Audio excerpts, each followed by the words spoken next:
the force be with you is a phrase used to wish a person well to overcome a challenge. The invitation in this podcast, May the Life Force be with you, is to explore what it means to truly feel alive, to appreciate the physical, emotional, and spiritual connection to our energy, and finally to understand how this impacts who you are and all that you do. May this conversation inspire you to thrive. Hello, everybody, and welcome to this new episode of May the Life Force be with you. And today we know we have a really special guest with us, Katy, and we have so much to talk about through Katy's wisdom and experience that I just want to dive straight in. So, Karila, over to you to introduce Katy. I am so honoured and excited to have my beautiful friend Katy as part of this conversation. I was saying to Fiona that I don't think we will have such an impressive introduction again. Maybe we will. Like, it's amazing. Katy is a healing practitioner and mentor. Her work is about relationship. It's about how to consciously deepen how we know and experience ourselves, others, and the world. She combines practices and wisdoms from 12 years of study that include amazing practices like pyscho-sexual-somatic therapy, Indigenous cosmologies, temple healing arts. And so that spiritual awakening journey is amazing in its own right. But on top of that, for the last 15 years, she has led initiatives internationally in a non-profit sector addressing some of the social and environmental injustices that are created by dominant and disconnected cultures, mainly focusing on modern day slavery and climate breakdown. And she's just come back from 40 days and 40 nights on the land in France. And that is why we're not setting intention. We're just like, Katy, You just need to speak. Talk to us. So, how do you hold both? Because I know I have ceremonied with you, and I know how dedicated and full you are when you commit to a spiritual practice and a spiritual process and that self-development side.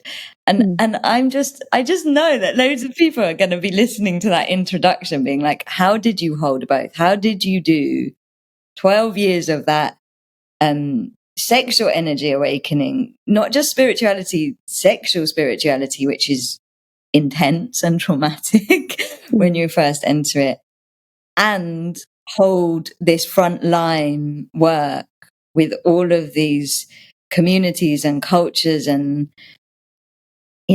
incredibly awful things that are happening in the world. Like, how do you hold both? How did you do it? I think that's been the epic learning, and isn't that one of the experiences and the gifts that we get by being in this human lifetime, like holding the fragility that we have as humans and the enormous suffering, with the immense possibility and all the beauty of life that actually I was really able to connect and touch into very deeply in the forest. I'd say those 40 days and 40 nights actually ended up being a real balm for this last 15 years. The work collectively and the non-profit work, but also my experiences personally, and really reconnecting and being able to touch deeply into the immense joy and beauty of life that exists as well. So it is that real ability to hold both. You must have seen through the work you were doing suffering that most people see through a screen or hear about. Like, so just, I want to hear about the balm and I want to hear about the forest, but I'd love to just hear first about what you went into that forest with, if you're okay to talk about it, in terms what I went into the 15 forest years of work. With.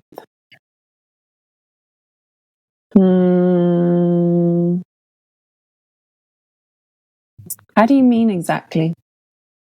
What I went into the forest with, as in where I was in myself at that point before. Yeah. What received the balm? What received the balm? Like, what did the forest balm, basically? You know, I've always found that love is a word that gets bandied around a lot.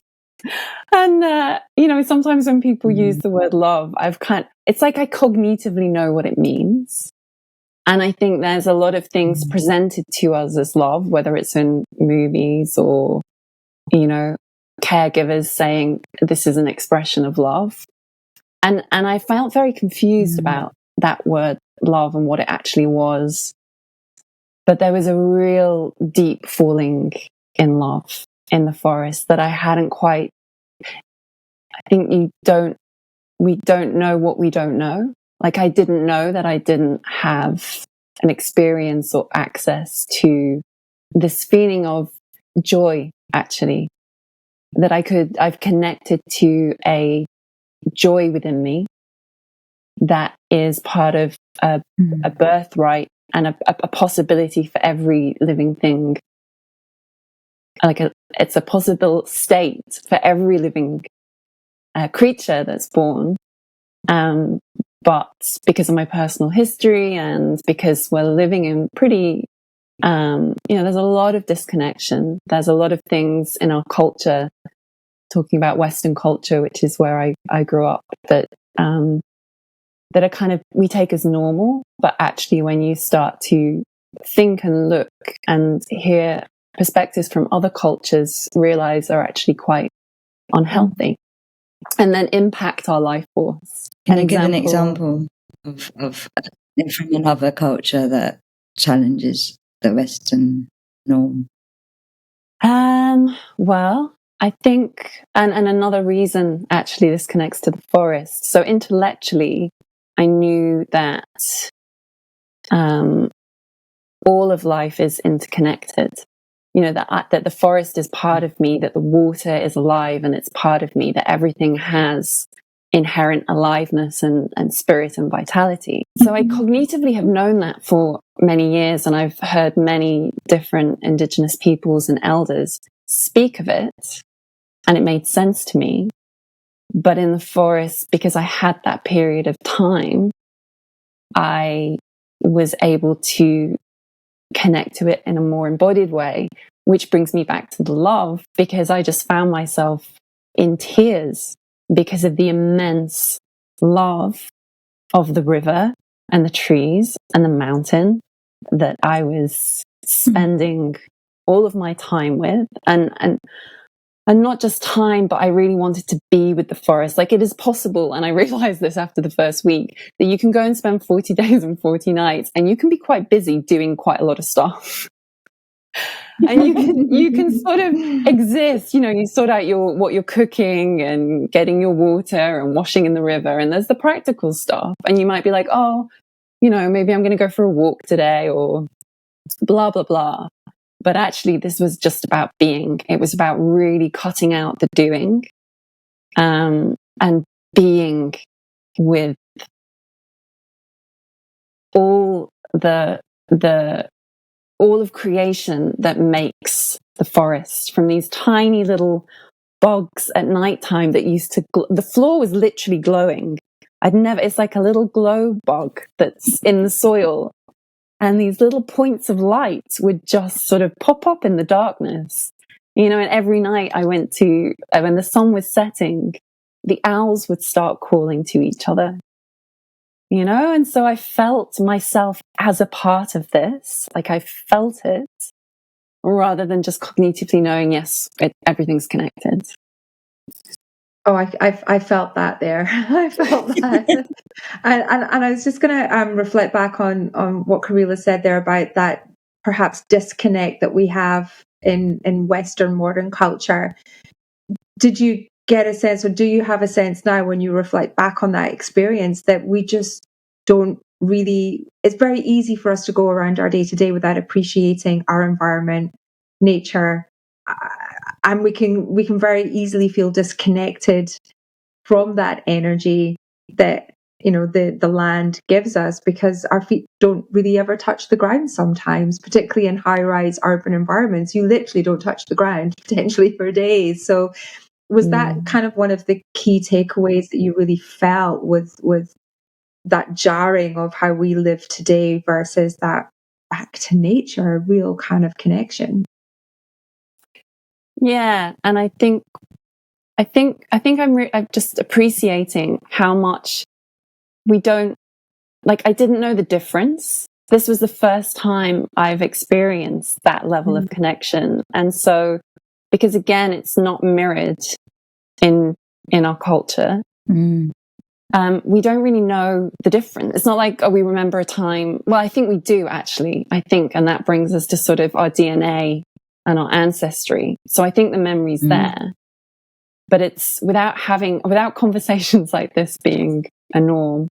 And then this is having had the privilege to listen to a lot of Indigenous peoples speak, and starting to identify like the difference in their experiences and how they perceive and therefore think and act in the world, and realizing that it's just incredibly different to the way that I was raised. Just realizing that we almost don't know what we don't know. And when I was thinking about, the life force and just how we don't even know what it is to hold more life force in our body. Like, we can think that the energy that we have access to is what it is. That's it. That's life. And so I think when you get that little taste of being, you're like, wow, it's like coming up for air almost. It's so interesting that you're talking about the forest and this kind of connecting to a greater current of life force being or flowing through you because you're in the forest. Because when I started working with life force energy, my guides were saying that, like, one of the ways to get life force energy back inside of you is to go into nature, purely because in nature there are embodied beings that have their life force flowing through them. And it's like law of inspiration that when you're in nature, your life force energy comes back into you, because there's all of these other physical beings that have life force energy flowing through them. And so then we get our life force energy back just by the law of inspiration, by being around other physicalized beings. The problem for a lot of Western humans is that we don't actually spend enough time properly in nature, as you have just done, Katy, not busying ourselves in nature. You can spend time in nature like scrolling on your phone, or going for a jog, like, or listening to music, or being in nature and learning from these beings. A tree is an amazing being in terms of, like, they keep life force in them for like hundreds of years. So they are masters of embodying life force. And I just, it's really interesting that what you're saying is, like, it's like we don't actually know. Like, we might have it as a concept, but we don't actually know because we haven't been taught it. But the idea that you can learn it from a being that isn't a human, like you have just done, because you weren't with any other humans in the forest in France, but you learned from these other embodied beings in the forest. But I think that's something that the Indigenous tribes, to touch on some of your other work, that I get a sense that Indigenous people have a very deeper connection to the land and respect for it, and a way of working in sync with it that we just don't have from our disconnected urban lives. Is that where you've taken some of what you took into the forest came from that work that you worked with other Indigenous environments as well? Yeah, it's been from listening. I mean, I've spent the last 6 years through my work just listening to different Indigenous people from different nations. And like I said, understanding cognitively and having my whole, the imprints that I received from Western culture totally sort of like the things that I thought this is how life is, having those completely questioned and upended. And definitely, you know, this time in the forest was about actually directly experiencing and understanding from within my own body rather than just through my mind. Yeah. Right. And was it hard? Like at first, was it like Vipassana or something where at first you were in total resistance? Like did your Western self go, ah, my God? Or did you ease into it? Like, was it hard at first? No, it wasn't, but I should say, like, I have the first silence I did was 3 days, and that was maybe over 10 years ago. I did Vipassana, that was 10. I did 30 days of silence in 2017. And I think also I just reached such a saturation point in myself of constantly being busy, constantly being on a laptop, constantly addressing, even though all these different studies that I've been doing, the work that I was in was still very mind, I should say brain, thought centered of how do we solve, how do we fix, how do we create change. And I think I just reached such a saturation point with it that actually it was so easy, and I probably could have stayed longer. I had the option. I would have stayed longer because it was just 80 days. joyous. So I meant to ask you right up front, what did the day-to-day entail? Were you just there by yourself? Were you held in, you know, was the space held for you by anybody else? What did the day look like, and what did the time look like? It's really fascinating. So I was on my own. I was a 10-minute walk from a couple who own a beautiful, very sacred piece of land there. Their house is there, and it's also got a retreat space to it. It's called Les Contes. And I was just on the other side of the valley to the mountain Montsegur, which is where the last Cathar stronghold was. And so I had a hammock that I just strung up in the forest. And this is like I'm a celebrity, get me out of here stuff about the cameras. And that was it really. I just washed, and I washed in the river. You know, I went. You didn't have a tent. You just had a hammock. I just need to. You didn't have a tent. It's a camping hammock. So it has, it has a tarp over it, and I had sleeping bags and blankets. You have to take, you have to take care of the practical. That is as close as you can get to sleeping with nature under the stars. Yeah. I didn't realize. I thought you went in a tent. That's amazing. No. So you're in the hammock. How did you eat? Did you forage or? No, I don't have those life skills, unfortunately. So I had one of those little gas canisters. So I had I had one sort of cooking flame, if you will, and then every 5-6 days I'd take the 40-minute walk to the village shop where I could get fruits and vegetables and pasta. I basically ate the same 4 meals on repeat. But it was actually really beautiful just to simplify, I think I also, again, in modern life, we have, in terms of that life force, we have so much choice. Do you know what I mean? Sometimes I feel like my energy gets diluted by just the amount of choices that I might need to make. And so I was really keen to like simplify,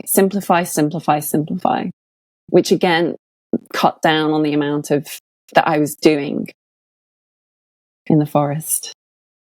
Yeah, it is actually something that some of the more or perceived successful people wear the same things every day, so it's one less thing to think about in the morning. So from Charles Saatchi to Simon Cowell to Steve Jobs, they have a kind of uniform, if you like, because they say it removes one less decision to make during the day.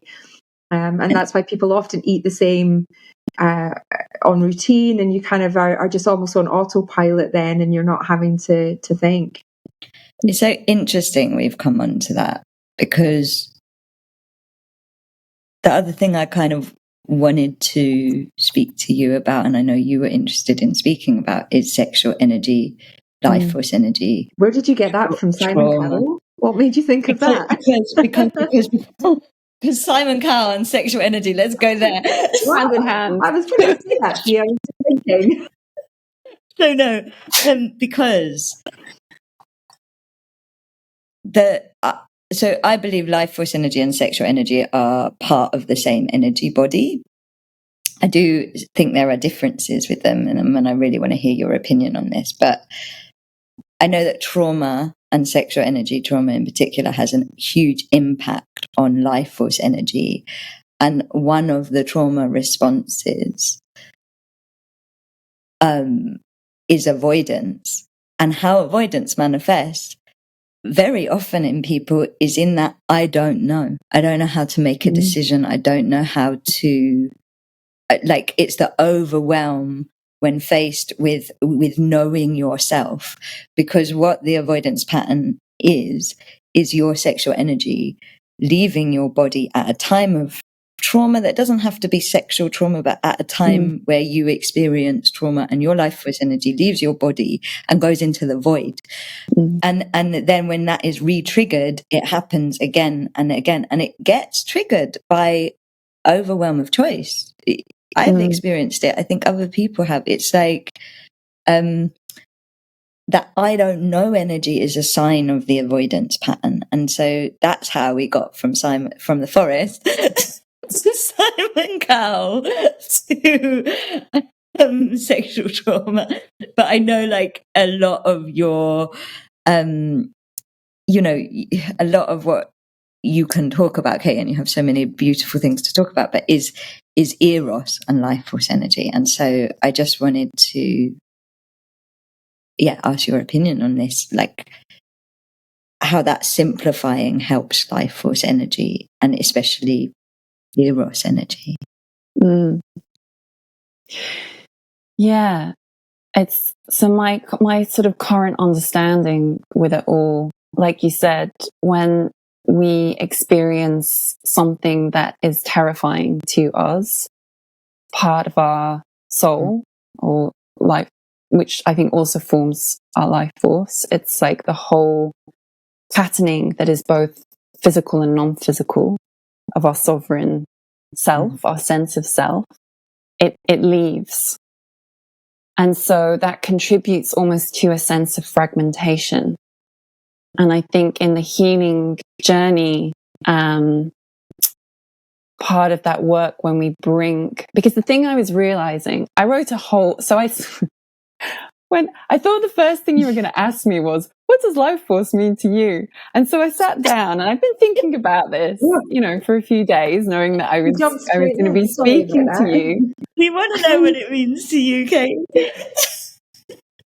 Well, I've written like a page, and I realized it's like I could write a dissertation on life force. I realized, like, it's possibly, the way I'm feeling it right now is that it's like the science of all sciences, that like all science inquiries are just subsections of this incredible topic, if you can even put that word to it.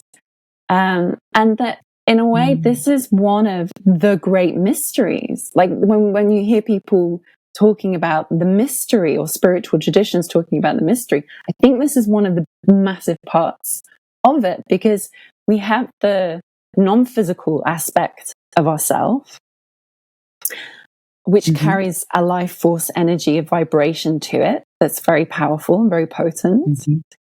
But then we're experiencing it in matter. And this matter is specific to Earth, right? Our bodies are a form of Earth. I know that we can often understand that like the soil is Earth, and maybe we can get to like the tree is Earth. But, you know, animals that move around, humans that move around, our bodies are one form of Earth.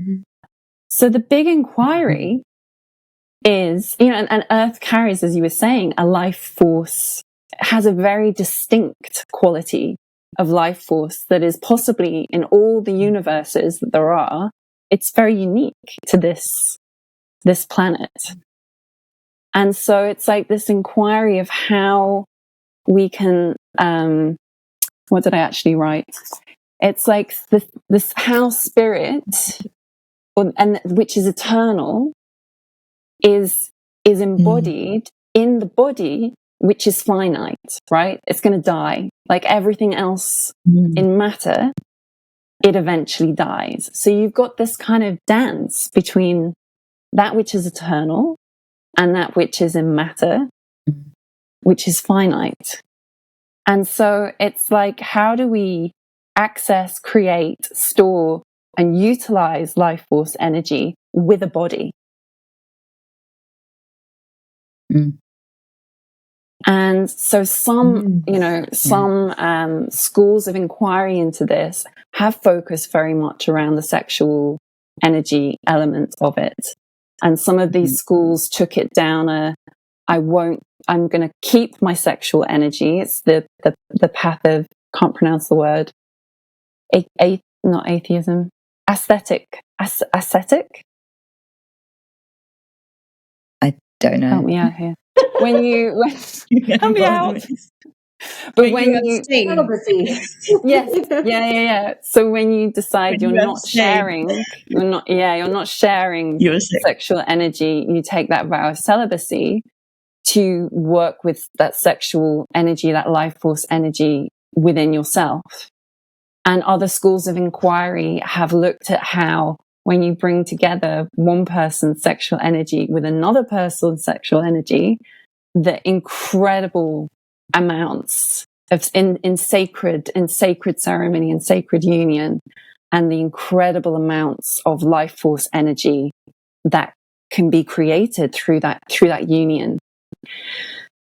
So and then how, whole schools looking at how life force can be used to heal, the Ayurvedic lineages and the shamanic lineages. So I went down a massive rabbit hole with this. It's a big subject. It's a massive subject.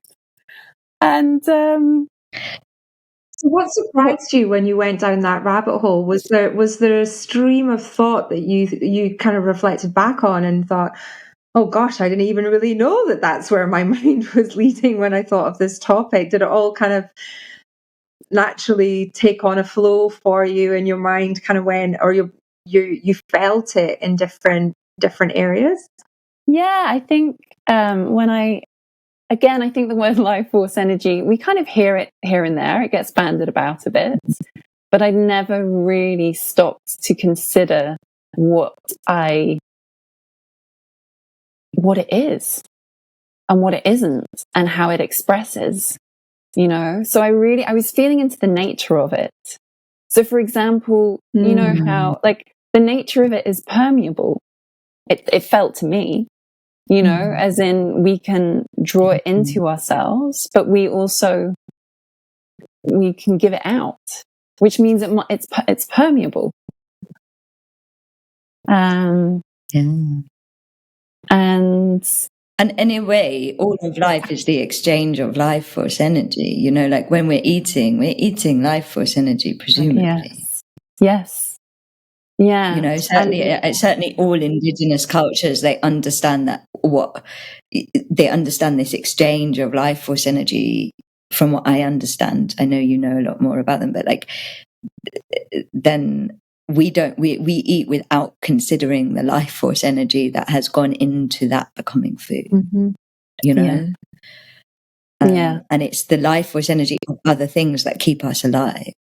Yeah, that dance of all of the interconnectedness of life. And it's a really beautiful practice that I do a lot, which is before I eat, I kind of just pause to acknowledge and to think of the waters, the earth, the air, the mycelium, all the worms, all the creatures of the soil, the people who planted, the people who harvested, the people who transported, everything that has gone into what I'm about to take into my body, which will then become, you know, my body.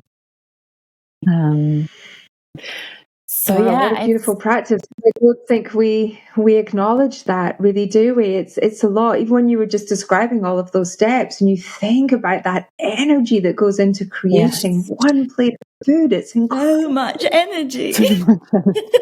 Energy that you say is and maybe this is a topic to touch on, because I know you also look at climate activism, is that we assume that it's infinite, but perhaps it's not. Perhaps we have overused some of that, and one might say abused some of those resources in that almost thoughtless consumption that we've had over the last, you know, couple of hundred years, that starts to put that in further disalignment between our appreciation and therefore understanding of where our food comes from and our desire to consume even more, because that consumption is seen as giving us energy, but actually we're taking our energy from the wrong places, or we don't have an understanding of what we are consuming is actually doing for our energy. Sometimes it's sapping it, not giving us more.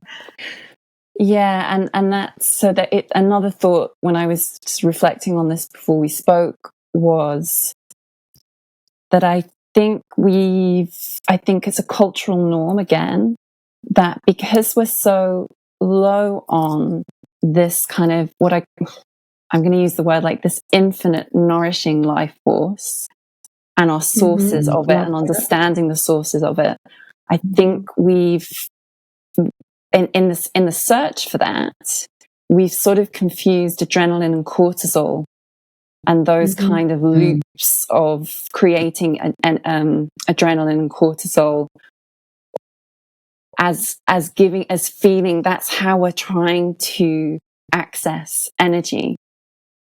But it's unfortunately very temporary.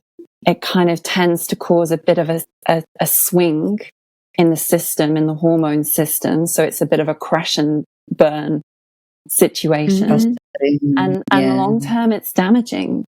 Whereas I think that the life force, as we're talking about it, from whether it's from sunlight or from air or from earth or from sexual energy, when there aren't distortions in there, that is a much more sustaining, uplifting, health generating form of life force. And I think we've lost the wisdom of that, as you're saying, Fiona. And so we're substituting. What does that, I don't know, what do you think about that? Carilla, you look like you're... I absolutely agree. I think that humans are living, you know, there's two ways, really. There's the way of service and there's the way of extraction. And like when you're in survival mode, you're in extraction. You're like, I just need to, cortisol, adrenaline, these are survival mode. You're like, I need to extract life force energy from somewhere and I need to get a hit of it because I need to survive. Whereas when you're overflowing, which, you know, my guides say that joy is the feeling of receiving to the point of overflowing. So that experience that you described in the forest like true joy is exactly what they've said it is. It's like your life force got so full that then you go into overflow. And that's when you're in service. So you're giving your life force energy into the great mix as well as receiving it, because you understand that cycle, that it's all of ours. And so, and I feel like most of humanity is living personally and collectively on this like extraction level, like you so wisely say, because of the supply being slow down. There is something I want to ask you though, just because I feel like the front lining you have done in the forest, on the edges of that extraction level, what society's doing culturally, and then in your kind of personal journey with Eros, I feel like you might be able to like just speak on this. Is my guide said very recently that prana is one type of life force energy. It's the life force energy of the earth. And Amrita is the life force energy of spirit and the soul. And suddenly I was like, whoa, there's more than one type of life force energy. Like, and that's all they said about it. And I haven't channeled about it more, but I'd just love to hear if you've got anything in response to that, if you've got anything based on those frontline views about this idea that maybe there's more than one current of life force energy. Well, that's what I was realizing as I started to write about. Yeah, that I was like, it takes, it's like a shapeshifter. That's what I wrote. I feel like life force is a shapeshifter because it made sense to me that there's life force in pneuma, in air, in the relationship of air and breath that we're taking in. We can take in life force that way. And that's, so many practices in different spiritual traditions. There's a huge focus on the breath because of that, because it touches every single cell in our body. But then I was also like, obviously the sunlight is bringing life force energy, and that also connects to every cell in our body, every cell of plant nations and animal nations. And then, yeah, like you were saying, the sexual energy. And I think I wanted to go back to innocence, because that's I want to speak to that. I think that's so important. Yes, but how, in terms of the matter, the earth, life force, like the experience that we're able to have in the human body of life force, obviously the sexual, like the cells of our sexual, the biology of it and the processes of it. I was just thinking that is one of the carriers of life force, right? It is those processes, those organs are fundamental to the creation of life itself. And so therefore it has to be a potent, one shape-shifting way of one language of life force, if you will. And it's powerful, that's why, they say sex sells, but it has really been used. Doesn't have the same ring to in it, that right? form, life force in that form of desire. Yeah. We talked about desire in a previous conversation. Yes. As well. Yeah. There's one other element that I'd like to not challenge you on, but you described in a conversation we had, or what you sent us before this conversation, and that was your connection between your thoughts and life force as well.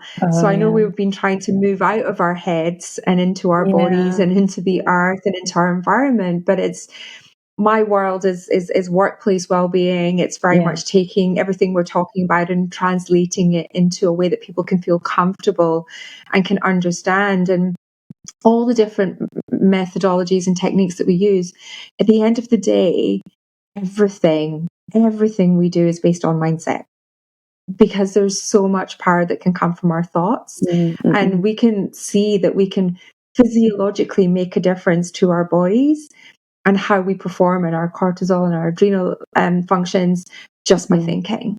And I know that you brought that up as a reflection as well. So I know we've been trying to get out of our heads in some regards, but actually, you know, our thoughts are really powerful in terms of how they influence our life force as well. Yes. Yeah, absolutely. And it was a big lesson for me in the forest. I didn't have any other input, so I wasn't having conversations, I wasn't reading books, I wasn't taking in from other human thought. I was just left with my own thoughts. And so I'm in the forest and I'm sitting there and my intention is to be with the forest. And there's no problem. There's no problems around me. But my mind is what the analogy that I came up with. It's like, you know how your mobile phone is like constantly scanning for signal. It's like constantly looking for the signal or the Wi-Fi. My brain, in order to keep alive, right? Because this is where our identity is sitting. In order to keep alive, it was scanning for something that it could problem solve or fix or analyze. That's what it wanted. Wow. And so I'm thinking about things. I don't even want to be, my intention is just to be with the forest. I don't want to be analyzing something that, you know, had happened at work a month before. But it knew, well, it didn't know, but it was looking for the thing that would hook me into going down that track. So I really got to meet all the topics and issues that really cause my mind to want to problem solve or fix.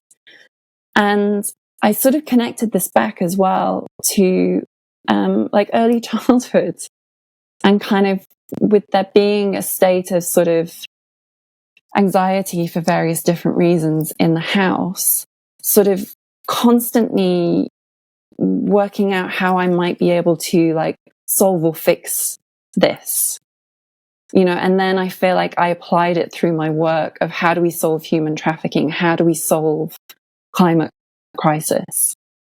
And that kind of brings me back around to where you started, Karila, with the holding both, because our thoughts create energy, as you're saying, Fiona. Like I understood it's like I know I got clarity on the intentions of what I want to create in my life, but my mind and my thoughts were creating something else.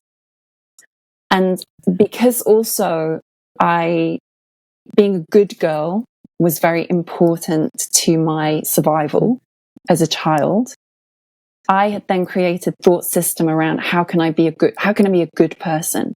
How can I be good? And in order to be good, I need other things to be bad, or I need other people to be bad so that I can prove that I'm good.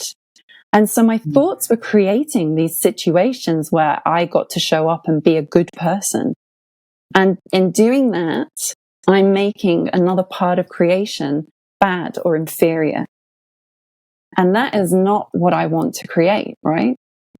So I realized my intention and my understanding was not aligned with what the stories that my mind wanted to create because of the patterning of from childhood. Why do you think the mind is it that the mind is always looking for something because then the mind gets a load of energy? Do you think the mind gets a load of energy? Yeah, it keeps it. No, I think it keeps it alive. It keeps it active. It's a life force thing. The mind is like, I need life force. We need a problem. Do you think that's what's happening? Yeah, that's how I experienced it. Huh? Right. I was just saying is that the life force protector, it's programmed for that fight or flight. It's programmed to keep us alive. Yes. So it is on scanning to make sure that there's no imminent danger, and that we're ready physically to be able to to combat whatever that danger might be. It's just right now, in the way that most of us live, that danger is an email. It's not actually a lion or tiger or bear. Exactly. But we're continually stimulated and triggered to be on that heightened alert for something that feels like it's a threat to our life force. Did you drop in? Did you manage to stop the mind scanning eventually in the forest? Or did it just do it for 40 days? I experienced moments of it. But a lot of it was really that witness part of myself that's able to see, oh, I'm thinking. Being like witnessing this energy form of my brain, my thoughts, doing what they're doing. That to me is enlightenment. That to me is the powers that we can't stop our thoughts. It's just how we're wired as humans for that survival.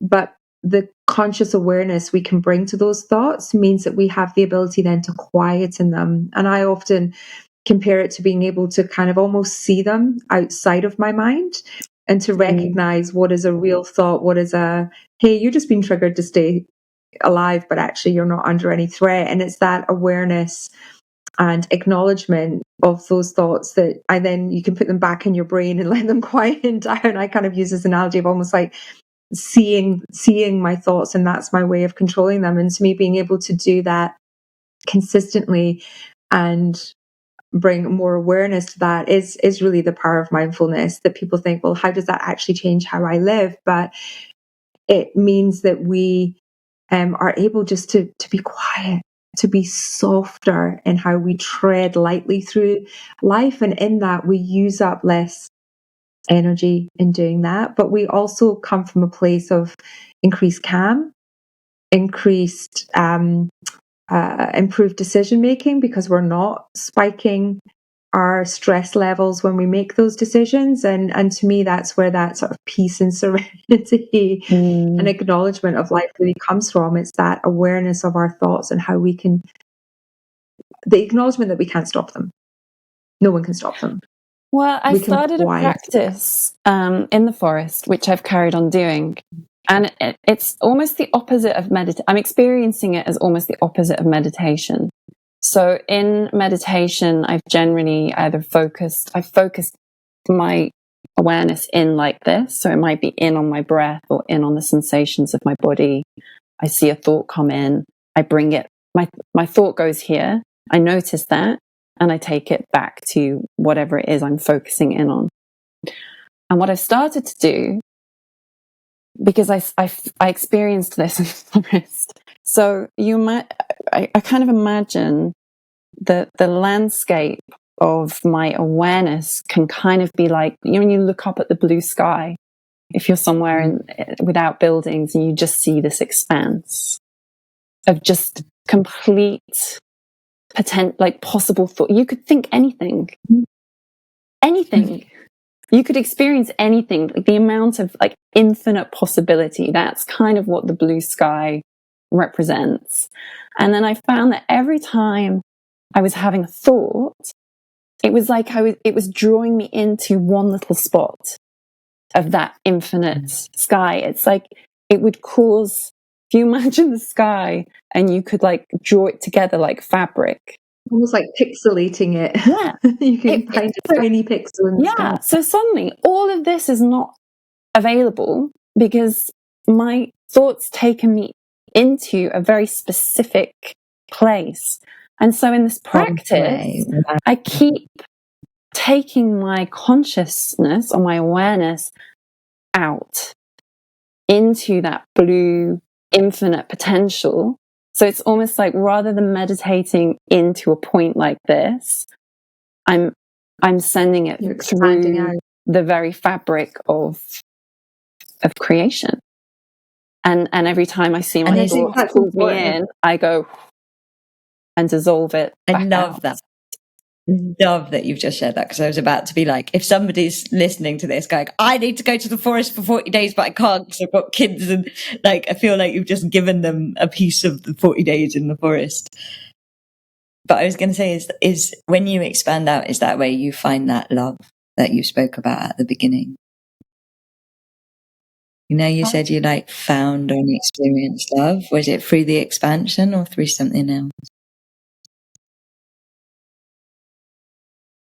Well, in the forest, expanding out, I was aware of all the life that was surrounding, all the beings, all the sentient life that was surrounding me. And so I felt the love was towards all of life. But I'd have to say, when I'm doing this practice at home and I'm kind of sending my awareness out, yeah, I don't know, it's related, but it's not quite the same, I think, now that you've asked me the question. And if somebody wanted to find that love, that sense of belonging, is there something you could suggest based on your time in the forest or one of the other amazing life experiences, spiritual experiences that you've had? Well, the word relationship is coming, and really, it could be with a plant in your house, it could be with a pet, it could be with a child.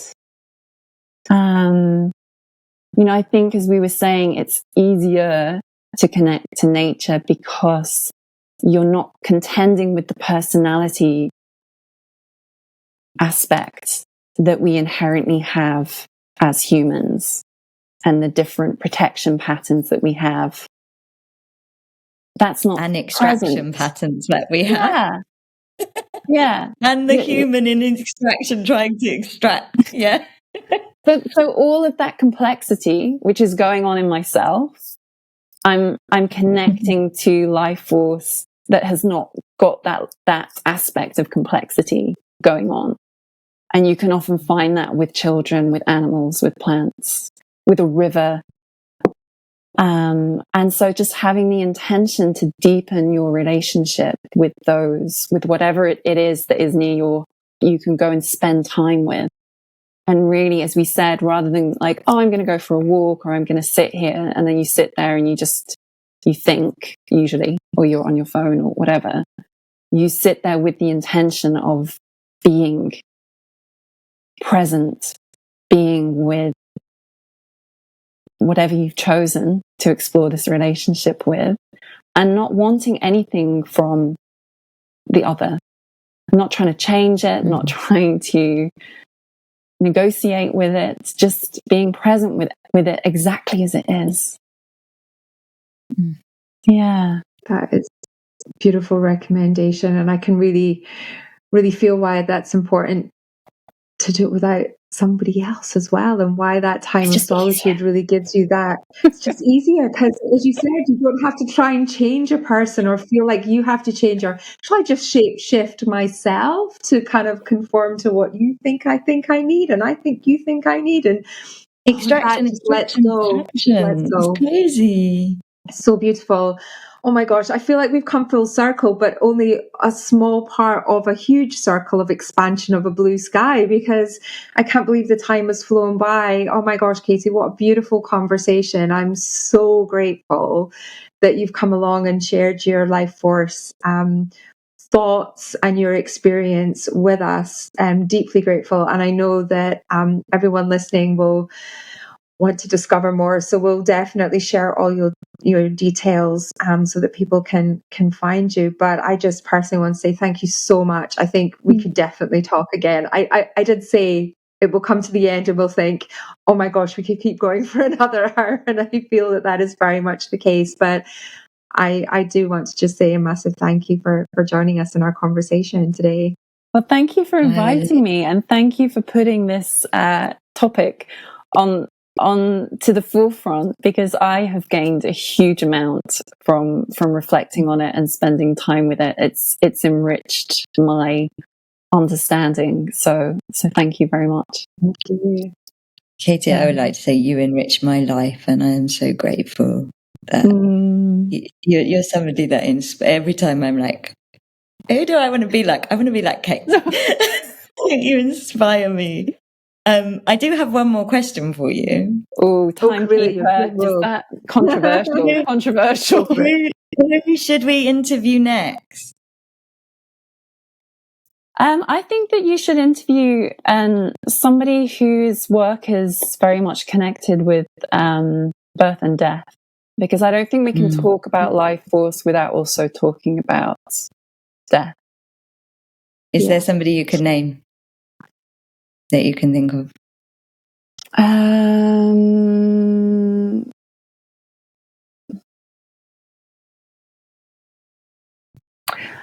I think it would be one of the people who I've met through shamanic training, probably who has done more psychopomp work than me. So psychopomp work is assisting souls that have died, that they've left their body physically, but for numerous reasons, and this is a whole fascinating topic in itself, they haven't, their soul, their non-physical imprint has not transcended to the other side of the veil, if you want to call it that. And some souls want to go up to the light because they understand that's the direction they take, and some want to go down, and some want to go to the directions. But that transition, and even the initiatory process of that transition between life and death, yeah, that is That's amazing. But who comes to you? I know. Need a name. Let me have a think. I mean, my friend Selena is working a lot with people who are dying, but not necessarily from a shamanic perspective. So I'm trying to think of someone who perhaps is working with. We can follow up on that name, because I think that topic in itself is one that we can really give people a lot of comfort in as well. It's not a topic that we talk about often in life, and I went through a lot of grief myself in the last 3 years, and it's something that I more openly talk about now. And I know that when I do, it gives so much comfort for people who are dealing with that on a day-to-day basis. So I really feel that is a really important conversation. So thank you for bringing that up for us. We will get exploring, Karila, as to the... And if you think of a name, Katy, let us know. I will do. And we didn't get to talk about, but it's really important, is the eros and the innocence piece. So I'll have a think again, but somebody who would speak to that, because I think it's a huge piece that we've lost in Western culture, the innocence of eros, which is present in nature and in all of nature. And we've really distorted that. And I think it's causing a huge amount of harm and distortion to our access to life force. So yeah. We'd love to have you come back and talk about it, Katy. Yeah. But there are many other people, who could really speak beautifully to that. So, yeah. Okay. Wow. Thank you so much. May the life force be with you, Katy. Yeah. May the life force and with you too, with you also. Yeah. Thank you. Thank you so much. Wow. Like, I feel just leave it there. Wow. I'm just like, I feel like that conversation has just made me go, oh, there's so much in my life I need to just adjust very slightly and have greater relationship with everything. Do you know, I agree, and I also think, like, there's so much to what Katy said, so much that some people might feel overwhelmed by that and go, oh my God, where do I start? But actually, like we were saying, just that little bit of awareness, just tapping into, just on a tiny moment on a day when you look at the sky, like Katy suggested, or you're starting your coffee in the morning, or whatever it might be, you just kind of check in. That's the first starting point of all of that. And I'm almost kind of like feel choked in my throat saying that, because that joy moment she talks about, where you feel like it's so overwhelming and you're like, yes, it's not possible that we feel like that all the time. It's okay to have contrast. It's okay to have bad days, but having our own techniques, which is what I really took from Katy's understanding of those 40 days in the forest. She found her own way to find those moments. Well, all going to be slightly different. So we don't all have to do what everybody else is doing, but if we can just take a breath, That find that moment. the things Find she that said about widening was just it was like genius of forest intelligence, you know? It was just like, oh, you can do that. Well, she said the possibilities, it made her realize there was just so many possibilities, and that's a real gift to be able to find that in the situations, and also that it brought up love for her as well. How beautiful was that was the kind of takeaway. And then where you know, yes, we were talking about 40 Days in the Forest, but also talking about slavery, Simon Cowell. We went everywhere. And that's why, we took a short moment with Katy when we finished up, just to reflect on the fact we've got so much we want to talk to with Katy, and we talked about sexual slavery, we talked about kind of role modeling and eros and innocence, and I think we agreed right there and then we need Katy part 2. Basically, we wished we'd recorded that closing conversation, and so but that was a closing conversation that was the start of another session. So I think we'll certainly bring Katy back, because there's so much more depth to the work she does. I'm hugely fascinated on that kind of real pointy end of the human example of that perhaps darker side of life force energy that she's worked in. That we try and keep things positive, but actually, I was reading that it's not about having more positive thoughts that make a difference. It's about having less negative. And so if we can expose the negativity, if we can expose that dark side and find ways that we can eliminate that, that's how the natural positivity and lightness will come to the fore. We're not going to get there by thinking more positively. We get there by eradicating that negative and that dark shadow side, which I know you can talk for days on too. So we're bringing Katy back as the message. We are bringing Katy back. What Kate did next. Love that. Well, on that note, Karila, on to the next. But I love you, darling. I'm so excited. Brilliant. Have a great day, everybody, and we will speak to you soon. May the life force be with you. We hope this conversation has topped up your life force energy. If it has, then please help us spread the life force. Like, share, subscribe, all of that. And may the life force be with all of us.